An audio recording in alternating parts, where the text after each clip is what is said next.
Hello folks, welcome back to the channel. Today I hope I have an interesting video for you because I'm going to be testing 2 powders and 1 bullet, a 55 grain Nosler Varmageddon. But the powders are going to be Benchmark powder and CFE-223. Now the numbers that I'll be going by come strictly out of the Nosler manual, and they seem to be pretty high. But I am taking Benchmark up to the maximum load and CFE-223 just below the maximum load. So let me go turn on the target down there, target camera, 100 yards, let's get to shooting.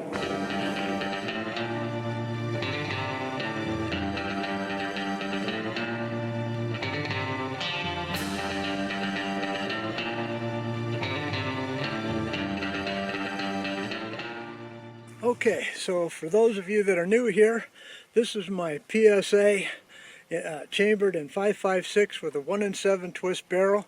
So 55 grains, bullets are right on the light side of a 1.7 twist barrel. I have my O-Hunt scope on here. I have a Rise Armament RA-140, and I have a Luth AR MBA-3 stock on here. So this rifle is not set up as a tactical rifle, it's set up as a long-range Varmint style rifle. Okay, so the first up is 24.4 grains. Camera's on down there. Chronograph's on. Eyes on. Ears in. I've already shot 3 shots down there with another powder just to see how they print. So let's see if this will be close to that.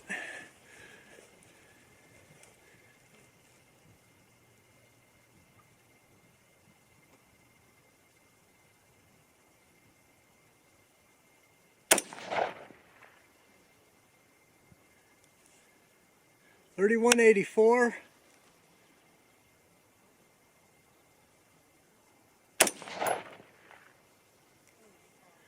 .3187.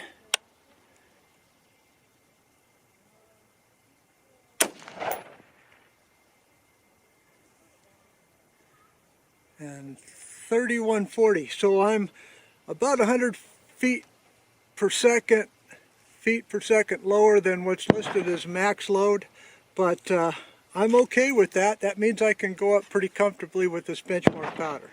All right, you know the drill. Reset up everything, give you the numbers. Let's move on.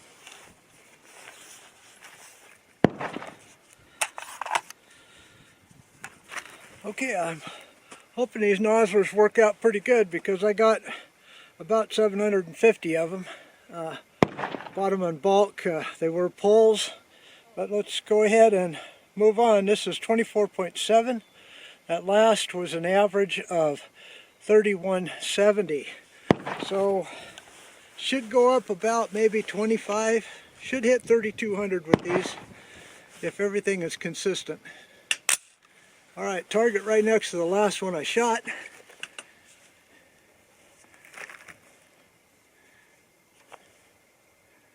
Get settled in here.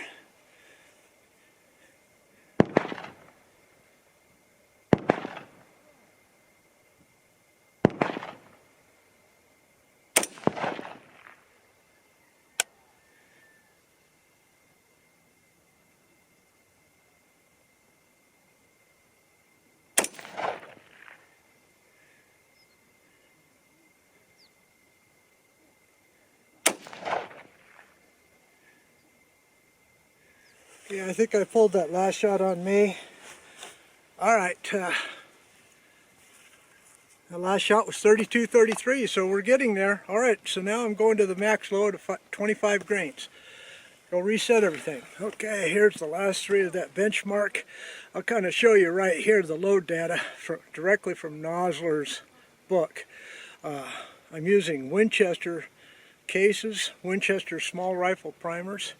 And my case overall length is 2.258, so that it's just shy of that 2.260 to fit in my magazine comfortably. Okay, so it'll be the target just below the last one I shot. Let's hope for real good data here, because I'm liking so far what I've seen. square on my rifle.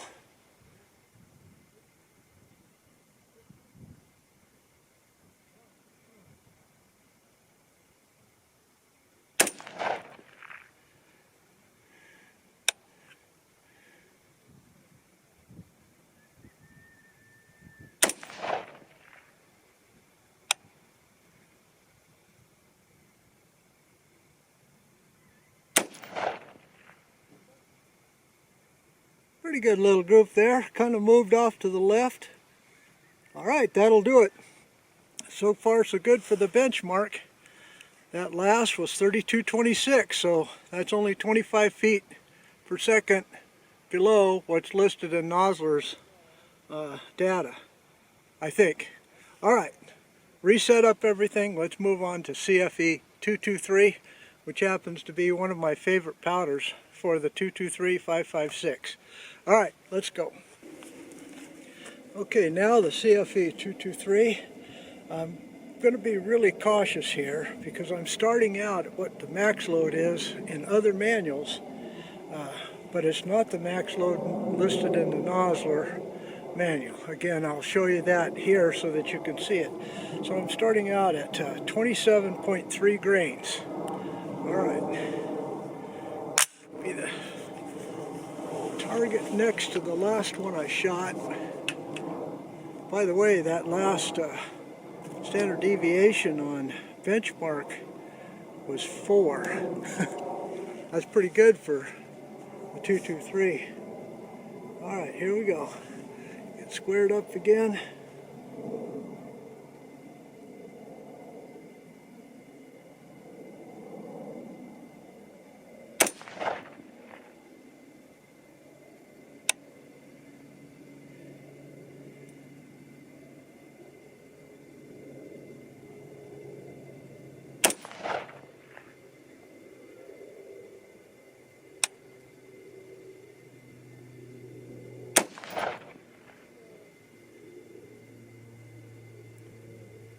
Alright, that's way open, but that's why we test. And that 3213. Alright, so let's move on. Okay, so does powder bullet combination make a difference? All other things being equal, same rifle, same setup, same cases, same primer? You bet it does. That last group was about 1.5 inches. So let's see if it tightens up with these next 3. I don't know.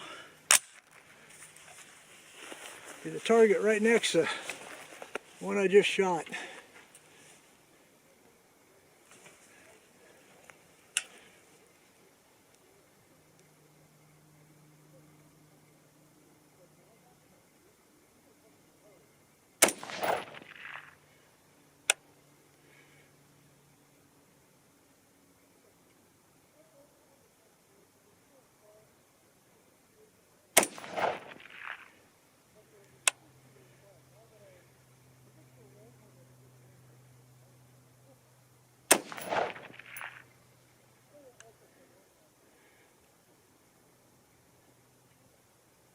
Well, as far as I can tell, that tightened up somewhat.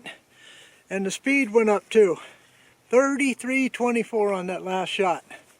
Alright, so let's go to the next load, which is 0.3 of a grain below listed max in Nosler's book. They list 28. I'm only going to go as far as 27.7. And based upon that last shot of 3300, you can see why. Alright, let's go set up. Okay, that group tightened up a little bit, but the SD numbers went way up to 47. Extreme spread 95, so I don't know what happened there. Okay, last 3, so far CFE 223 with this bullet, with the Nosler, isn't a good mix. But we'll see on this last one. Again, I'm 0.3 of a grain below their listed max.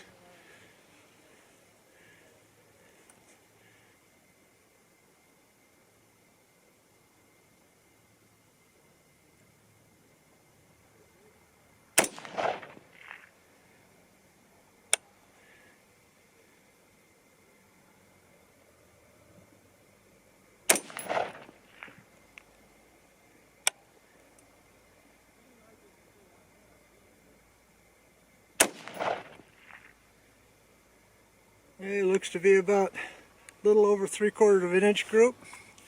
Last shot was 33-14. Alright, so you know the drill. Let's wrap everything up, get back to the barn, analyze that target, give you the numbers. See you in a moment. Okay, over here is the CFE-223, over here is the Benchmark powder. My very first shot was test shots with the 55 grain Nosler, but using stay ball match at 27 grains. Average was 32-22, SD of 18, a group size of .618. Then my first load with Benchmark was 24.4 grains, an average of 3170, an SD of 26, but a good little group there of .380. Then kicked it up to 24.7 grains, an average of 3201, high SD of 34, and a group size opened up to .903, and that shot there may have been me. Then the max load of 25 grains of Benchmark, 3221, but a great SD of 4 and an average of .403. Yeah, I'll take that. But notice everything is a little bit off to the left. Okay, so let's go to the CFE-223, also with the 55 grain Nosler Varmageddon. All right, the first three was 27.1 grains, an average of 3224, SD of 27, and a group size of 1.1223. But the funny thing here is that is the max load on my Hornady 55 grain VMAX bullets, and that's a much smaller group and almost 100 feet per second higher velocity. Okay, then over here 27.3, an average of 3280, SD of 47, but the group size shrunk to .748. Then the last here, 27.7. The max listed load is 28 grains, but I'm 0.3 of a grain below that. I did hit 3,303 feet per second. The SD came down to 14, and the group size was .741. Okay, folks, that'll do it for this session. If you enjoyed this video, don't forget to give me a thumbs up. Please do subscribe and check your subscriptions, please. But no matter what, as always, may God bless you all. See you again next time. Goodbye.